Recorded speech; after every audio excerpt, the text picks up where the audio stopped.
સાહેબ હોતેડું ના હોતડો ના કરી હોતડો આ તો બારે ઘેર થી ઓમ તમ તમ ઓ સિપાયો પૂછીએ તો ઉત્તર આપો પૂછી આવા દે પૂછી આપડા ચીવરાજ છે ખબર હે ચીવરાજે મને માલ લાયા કોની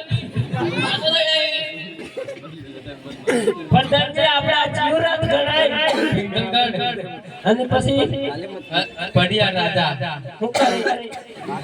રાજ કર આ તો ભાઈ ગર્લફ્રેન્ડ ગંગર ને પઢિયા રાજા ના રાજ કરીને મેલે ચમચા હો કે તમારા પટિયા રાજાને કહેજો રત્ન રાખ્યો બેન જગના નકળાય છે તો અંદર આવા રજા આપો ના એ તો વિડિયો બે ત્રણ જમીન મળે બધા હો કે દરવાજો ક્યારે ખુલશે ભૂલીને બંધ થઈ ગયો હવે કેટલા વાગે ખુલશે સવારે 8 વાગે હું કેવું પોતી સાહેબ તમારે આજે હા તો બોલો ઓ રત્નાભાઈ આ સિપાઈ એવું કહે છે કે દરવાજો 8 વાગે ખુલશે એટલામાં આપણે અહીંયા થોડો આરામ કરીએ આરામ ની કઈ તા પૂછી દીજી આર્યો જારીને આવે છે જંગલમાં જાતા જાતા રહે છે પેલી મકાઈમાં ખવડાવી આવો મકાઈ નથી ખાતી એવું છે